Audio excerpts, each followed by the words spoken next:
ग्रामीण मीडिया में आपका स्वागत है। धन्यवाद। श्रीमान, आप परिचय देते हुए अपना संपूर्ण परिचय देते हुए हमको बताइए कि गौ संवर्धन में क्या मार्गदर्शन है, शासन से आप क्या अपेक्षा रख रहे हैं, पूरी विस्तृत जानकारी दीजिए। पहले तो मेरा नाम महामंडलेश्वर स्वामी अखिलेश्वरानंद गिरी है। मेरा जन्म छिंदवाड़ा में हुआ है, मूलतः छिंदवाड़ा का रहने वाला हूँ। अब चूँकि साधु हूँ तो पूरे भारत में भ्रमण करता हूँ। मध्य प्रदेश शासन ने मुझे गो संवर्धन बोर्ड की कार्य परिषद का दायित्व दिया हुआ है। मैं उसका प्रथम सेवक हूँ गो संवर्धन बोर्ड का।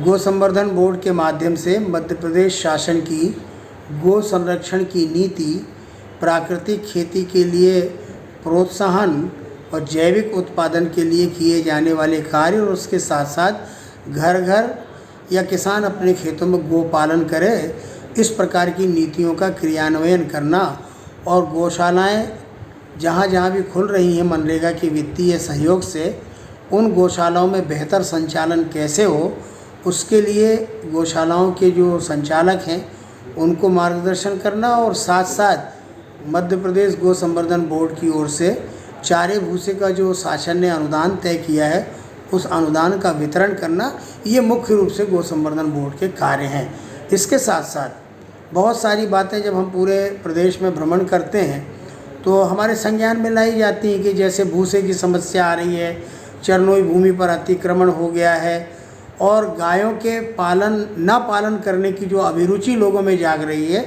जबकि भारतवर्ष की पारंपरिक अभिरुचि गो पालन की रही है। आज गायों को उपेक्षित कर रहे हैं किसान, यह मान करके कि यदि गाय दूध नहीं दे रही है और बैल हमारे कृषि के लिए उपयोगी नहीं हुआ, क्योंकि कृषि का जो यांत्रिकीकरण हो गया है उसके कारण बैलों की कोई उपयोगिता नहीं रह गई है, तो गोपालक जो है वो अपनी गायों को दूध देने तक तो उपयोगी मानता है और जब दूध नहीं देती तो अनुपयोगी और अनार्थिक मान लेता है। इसी प्रकार से बैल कृषि कार्य के योग्य नहीं रह गया तो उसको भी उसने, और संक्षेप में कहना चाहें तो गोवंश को अनुपयोगी और अनार्थिक मान करके उसने उनकी परवाह न करना और उनको छोड़ देना।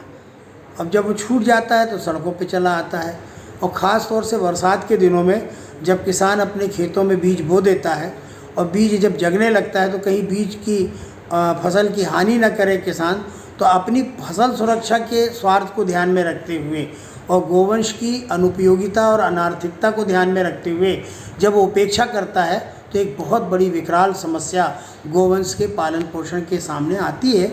और इसलिए सरकार को लगता है कि हम गौशालाएं खुलवा देंगे तो किसान अपना गोवंश गौशालाओं में रखेगा। अब मध्य प्रदेश में 1665 गौशालाएँ एक्टिव हो गई हैं और उन गौशालाओं में 3 लाख गोवंश रहता है। लेकिन इसके बाद भी हमको मध्य प्रदेश में लाखों गोवंश सड़कों पर घूमता हुआ जो बेसहारा होकर के या निराश्रित होकर के या भटका हुआ गोवंश इस रूप में मिलता है, तो इनका प्रबंधन कैसे करना, तो उसके लिए कुछ बड़े महत्वपूर्ण सूत्र सरकार ने भी निकाले हैं।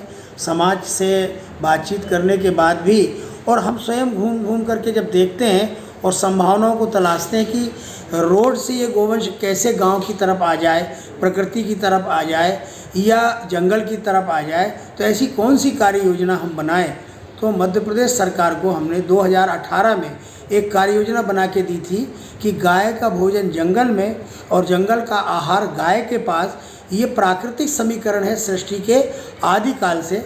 यदि मध्य प्रदेश में इस प्राकृतिक समीकरण को ध्यान में रखकर हम योजना बनाएंगे तो हमें गोवंश वन्य विहार बनाने पड़ेंगे और गायों को जंगल की राह दिखानी पड़ेगी, क्योंकि वहाँ उसका आहार है, वहाँ उसका आवास है, वहाँ उसका आश्रय स्थल बन सकता है।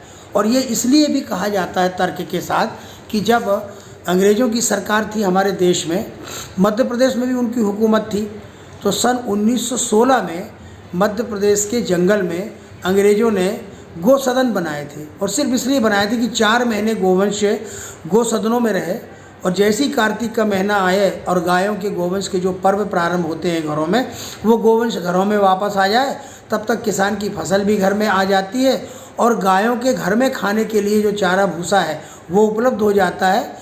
इसलिए उन्होंने बनाए थे शेल्टर हाउसेस। तो 10 गौसदन मध्य प्रदेश की धरती पर होते थे और वो फॉरेस्ट की लैंड पर होते थे। 7200 एकड़ ज़मीन जंगल की गायों के चरने के लिए, उनके रहने के लिए थी। सन 2000 में एक ऐसे मुख्यमंत्री आए कि उन्होंने गौसदन भंग कर दिए और चरनोई भूमि जिसमें गायों का, मूक प्राणियों का स्वाभाविक हक होता था, उस चरनोई भूमि का बंटवारा कर दिया मनुष्यों में। परिणाम क्या हुआ कि आम आदमी में चरनोई भूमि पर अतिक्रमण करने की प्रवृत्ति बढ़ गई और जहां गाय का निवाला होता था वहां आज पुरुषों की खेती होने लगी, मनुष्यों की खेती होने लगी और गाय भटकने के लिए मजबूर हो गई। तो मध्य प्रदेश गौ संवर्धन बोर्ड ने जो अपनी कार्य योजना बनाई, किसानों की फसल सुरक्षा कैसे हो और गोवंश का संरक्षण कैसे हो, तो माननीय मुख्यमंत्री जी ने गो कैबिनेट बनाया और गो कैबिनेट में 5-7 विभागों को क्लब किया, जोड़ा कि भाई एग्रीकल्चर वाले अपनी योजना बनाए गाय के लिए, वन विभाग वाले अपनी योजना बनाए गाय के लिए, वित्त विभाग कुछ वित्तीय संसाधन उपलब्ध करा दे गायों के आहार के लिए। इसी प्रकार से पंचायत स्तर पर जो गौशालाएँ बनेंगी वो मनरेगा के फंड से बन जाएंगी। तो एक सार्थक परिणाम निकालने की दृष्टि से मध्य प्रदेश सरकार ने योजना बनाई और उस दिशा में हम धीरे धीरे आगे बढ़ रहे हैं। लेकिन इसके बाद भी समस्या वहीं की वहीं दिखाई पड़ रही है। 3 लाख गोवंश पहुंच गया गौशालाओं में और 20 रुपये की हम अनुदान राशि दे रहे हैं, 15 रुपये चारा भूसा के लिए दे रहे हैं और 5 रुपये का सुदाना हम अपनी ओर से दे रहे हैं ताकि गाय के मुंह में वो पहुंच जाए। अब किसान हो हल्ला मचाता है कि इतने में होता नहीं है, चूँकि किसान को, और आज जो ग्राम पंचायतों में गौशाला बन गई हैं उसमें प्रबंधन का अभाव है कि गौशालाओं का प्रबंधन जिसका अनुभव किसी को नहीं था, गौशालाएँ तो बन गई, हमने पंचायत को सौंप दिया और ये भी कह दिया कि अगर पंचायत गौशाला नहीं चला सकती है तो पंचायत अनुबंध करे। किसके साथ करे? तो महिला स्व सहायता समूह को जोड़ा गया। अब चूँकि महिला स्व सहायता समूह भी वो एक निर्धारित मापदंड पे काम करता है, उसको रोजगार चाहिए और रोजगार परक योजना होगी तो वो इंटरेस्ट लेंगे, जैसे बड़ी बनाना, अचार बनाना, पापड़ बनाना, सिलाई कढ़ाई बनाना और बहुत सारे कार्य हैं जिसमें उनको थोड़ी थोड़ी आय होने लग जाए। जब उनको गौशाला सौंपी गई तो चूँकि गौशाला संचालन का उनको अनुभव ही नहीं है प्रबंधन का, तो कहीं न कहीं महिला स्व सहायता समूह भी फेलुअर हो रही है।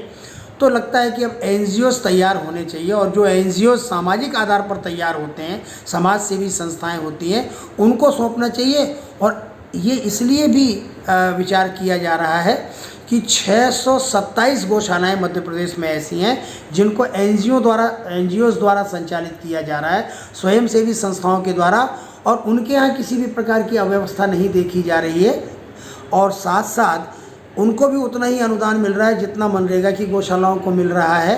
लेकिन वास्तव में ये बिल्कुल आंशिक समाधान है गोवंश की समस्या का। स्थायी समाधान के लिए तो जंगल को ही देखना पड़ेगा और जंगल में वो जो गौसदन भंग कर दिए गए हैं उनको यदि हम गोवंश वन्य विहार के नाम पर बहाल कर दें और गाय जंगल चारा चरने जाने लग जाए और जंगल में ही हम उसको सारी सुविधा दे दें, तो ऐसा गोवंश जो बेसहारा है या ऐसा गोवंश जो निराश्रित हो गया है उसके लिए व्यवस्था की जा सकती है। क्योंकि जितना घूम रहा है, दुधारू गोवंश बिल्कुल नहीं घूम रहा है, वो तो घर में बंधा हुआ है, लेकिन जो गोवंश घूम रहा है वो किसानों की दृष्टि में, गोपालकों की दृष्टि में अनार्थिक और अनुपयोगी हो गया है। और हमारा ऐसा मानना है कि तथ्य ये कहता है कि गोवंश कभी भी अनार्थिक और अनुपयोगी नहीं होता। गाय से प्राप्त होने वाला जो दूध है वो सबसे सस्ता प्रोडक्ट है अगर आर्थिक दृष्टि से हम उसका आकलन करें तो। लेकिन गाय से प्राप्त होने वाला गोमूत्र और गाय से प्राप्त होने वाला जो गोबर है वो बड़ा कीमती प्रोडक्ट है। इसलिए गो उत्पादों का प्रोत्साहन गौशाला में होने लग जाए, गोनाइल बनने लग जाए, 48 प्रकार के रोगों की दवाएं बनने लग जाएं, पंचगव्य चिकित्सा को प्रोत्साहन मिलने लग जाए, तो मुझे लगता है कि गौशालाएँ स्वावलंबी हो सकती हैं, गौशालाएँ आत्मनिर्भर हो सकती हैं। और जिन लोगों ने ये प्रयत्न प्रारंभ किए हैं उन लोगों को अब कोई समस्या दिखाई नहीं पड़ती। ऐसी गौशालाओं की संख्या भी हमने जो मध्य प्रदेश में निकाली है कि जहाँ काऊ प्रोडक्ट होता है तो वो 150 गौशालाएँ ऐसी हैं जिनमें काऊ प्रोडक्ट होता है। लेकिन उनकी कठिनाई ये है कि उनको मार्केटिंग नहीं मिल रही। उस प्रोडक्ट के लिए जो विपणन मिलना चाहिए, विपणन संघ बनने चाहिए, उसके अभाव में उनका जितना भी प्रोडक्ट है वो उनके गौशालाओं में ही रखा रह जाता है। तो इसकी उपयोगिता कैसे हो, इसलिए हम सरकार से निवेदन भी कर रहे हैं और जो कृषि और गो विशेषज्ञ हैं उनके बीच में बैठ करके जो वैज्ञानिक प्रोसेस इस समय बड़ी तेज़ी के साथ चल रहा है कि भाई गाय को अनार्थिक ना कहा जाए, गाय को अनुपयोगी ना कहा जाए, उसको उपयोगी और आर्थिक बनाया जाए। तो जो नई नई टेक्नोलॉजी आ जाएगी उस टेक्नोलॉजी का प्रशिक्षण और उसके जैसे गोबर गैस प्लांट, अब मध्य प्रदेश में 2 प्रयोग किए गए। एक इंदौर में गोबर गैस प्लांट लगाया गया, एक गोबर गैस प्लांट जो है ग्वालियर में लगाया गया और इंडियन ऑयल कॉरपोरेशन के सहयोग से 31 करोड़ रुपए उनको दिया गया। ऐसे ही हमने मध्य प्रदेश की 9 गौशालाओं को अभी चिन्हित किया है ग्राम स्तर पर। उनको गौ संवर्धन बोर्ड कुछ सहयोग करेगा, कुछ वो गौशालाएं अपने तरफ से सहयोग करेंगी। तो उनको बायो सीएनजी बनाने के लिए, गोबर की उपयोगिता और गोमूत्र की उपयोगिता के लिए जो हमने संसाधन उपलब्ध कराए हैं सरकार की ओर से, ऊर्जा विकास निगम को भी हमने अपना पार्ट बनाया है गौ संवर्धन बोर्ड का, तो उनके द्वारा हम ये प्रयोग धीरे धीरे कर रहे हैं और गाय को उपयोगी और आर्थिक। दूसरी बात, गायों का दूध जो कम हो गया है खिलाई के अभाव में भी, देखरेख के अभाव में भी, और वो अपनी क्षमताएं दूध देने की खो रही हैं, तो उनको अधिक दूध देने वाली गाय कैसी बनाई जाए। तो सरकार ने निर्णय लिया था 2 वर्ष पहले, उसके रिजल्ट भी हमारे पास आने लगे हैं कि सैरोगेट मदर की एक प्रथा हमने प्रारंभ की है वैज्ञानिक प्रोसेस के माध्यम से, कि जो अच्छे दूध देने वाली गाय और जो अच्छा संवर्धन करने का सामर्थ्य रखने वाला बुल है उनसे संपर्क करा करके और उनके भ्रूण को, उस गाय को जिस गाय को अनार्थिक मान के छोड़ दिया गया है उसको गौशाला में रख करके उसकी प्रजनन क्षमता को ध्यान में रखती है वो भ्रूण उसमें स्थापित किया जाए। इस टेक्नोलॉजी का नाम है एम्ब्रियो ट्रांसफ़र टेक्नोलॉजी। वो प्रयोग हमने प्रारंभ किया है, तो वो बछड़े और वो बछियाँ भी अब हमारे पास तैयार हैं। 2 वर्ष के बाद उनका रिजल्ट मिलेगा, 15-15, 20-20 लीटर दूध उनका होने लग जाएगा। अब एक समस्या सबसे बड़ी, आपने भी अपनी चर्चा के दौरान हमारा ध्यान आकर्षित किया है कि अब किसान जो है खेती किसानी में बैलों का उपयोग तो करता नहीं, तो यांत्रिक उनका उपयोग करने लगा है, यंत्रों का उपयोग करने लगा है। तो जो फसल की कटाई होती है वो अब हार्वेस्टर से होती है। तो इसलिए अब ये कहा गया कि भाई हार्वेस्टर में आप ऊपर तो फसल काट लेते हो, जो नरवई होती है उसको आप जला देते हो। जलाने से 2 हानि होती है, एक तो पृथ्वी के मित्र जीवाणु नष्ट हो जाते हैं, पृथ्वी अपनी क्षमता खो देती है, उत्पादक क्षमता खो देती है। और दूसरी बात क्या होती है कि आपने तो गायों का निवाला ही जला दिया। जब आपके पास गायों के खिलाने के लिए भूसा नहीं बचा, और फिर एक नई और बातें सामने आने लगी कि महाराष्ट्र में या बॉर्डर के ज़िलों में जो बड़ी बड़ी फैक्ट्रियाँ खुल गई हैं, उनको ईंधन के लिए अब कुछ चाहिए, तो भूसा उन्होंने महंगा कर दिया। तो खरीदने वो लगे, किसान बेचारा जो गौशालाएँ जो चल रही हैं वो सस्ता भूसा खरीदना चाहते थे, लेकिन भूसा महंगा हो गया, तो महंगाई के कारण वो भूसा नहीं खरीद पा रहे और भूसा की निकासी होने लगी। तो हमने जिला प्रशासन के जो अध्यक्ष हमारे होते हैं गौ संवर्धन समिति के, वो कलेक्टर होते हैं, एसपी उपाध्यक्ष होता है, और सचिव हमारा गोपालन का जो पशुपालन विभाग है उसका डिप्टी डायरेक्टर होता है। उनको हमने निर्देश जारी किए हैं कि जिस समय भूसा बनता है, तैयार होता है, जो किसान तैयार करते हैं, तो पहली बात तो नरवई जलाने पर प्रतिबंध लगाया जाए, भूसा उत्पादन के लिए स्ट्रा रीपर लगाया जाए। जो हार्वेस्टर मशीन है, कटाई होती तो उसके साथ साथ भूसा बनाने वाला बॉक्स भी पीछे लगाया जाए, और यांत्रिक जो उपकरण आ रहे हैं बाहर से उनको मध्य प्रदेश में प्रवेश तभी दिया जाए एग्रीकल्चर डिपार्टमेंट के द्वारा जब भूसा की संभावना दिख रही कि ये भूसा बना सकते हैं। तो इस प्रकार के प्रयत्न सरकार के द्वारा चल रहे हैं, चूँकि जनता में जागरूकता आ जाए।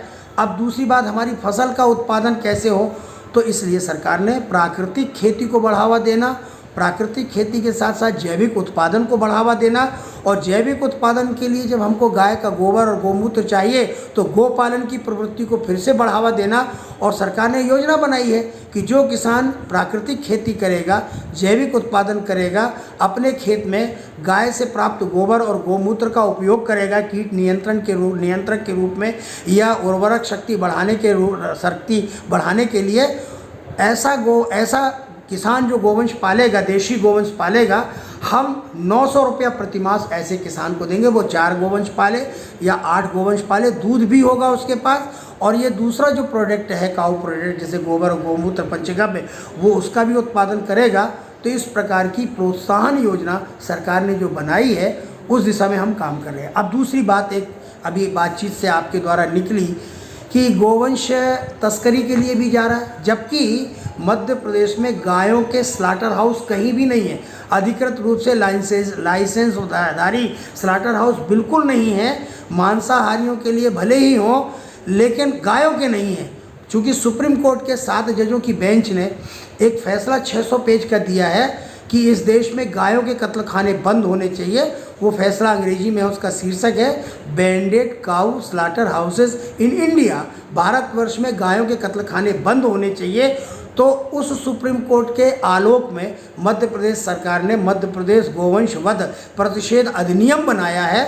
अब चूँकि अधिनियम है, गाय कटने नहीं जाएंगी, गाय का कोई कत्ल खाना नहीं होगा, तो इस अधिनियम का क्रियान्वयन दो ही एजेंसी करती हैं सरकार की, एक जिला प्रशासन, दूसरा पुलिस प्रशासन। उनको सख्त निर्देश दिए गए हैं।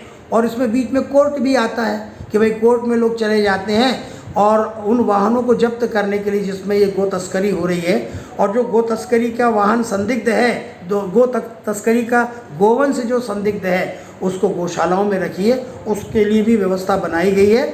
और ये सारे निर्देश जारी कर दिए गए हैं। और कहीं अगर जिला प्रशासन, पुलिस प्रशासन इसमें कार्रवाई नहीं करता है, तो कानून में वो लेखना ढूंढो कि जिस लेखने से वो बच जाते हैं उसको फिर से मजबूत बनाया जाए। इस प्रकार हमने गौ संवर्धन बोर्ड में सिफारिश की और उस दिशा में हमारे प्रशासनिक अधिकारी कार्य कर रहे हैं। दूसरी बड़ी महत्वपूर्ण बात यह है कि चरनोई भूमि का अतिक्रमण कैसे दूर किया जाए। तो पहली बात तो जन जागरण हो कि किसी का निवाला छीनने का अधिकार मनुष्य को नहीं है। मूक प्राणियों का निवाला आप छीन रहे हो, मूक प्राणियों का निवाला मूक प्राणियों को ही मिलना चाहिए। इसलिए जितनी अतिक्रमित भूमि है, हमने बोर्ड में सुझाव दिया है कि राजस्व विभाग के अंतर्गत चरनोई भूमि विकास मिशन का गठन किया जाए और जो भूमि कब्जे में है उसको छुड़ा करके और उसमें चरनोई विकास किया जाए, चारागाह विकसित किया जाए, ताकि पशुओं को पशु आहार जो नेचुरल आहार है वो घास के रूप में, हरी हरी जो उनकी वनौषधि है उसके रूप में मिलने जगह लग जाए। इस दिशा में मध्य प्रदेश गौ संवर्धन बोर्ड अपने कई आयामों के माध्यम से, चूँकि क्रियान्वयन करना जिला प्रशासन का और पुलिस प्रशासन का काम है और संबंधित विभाग का काम है, ये निर्देश हमने जारी कर दिए हैं। धन्यवाद सर, आपने महत्वपूर्ण जानकारी दी।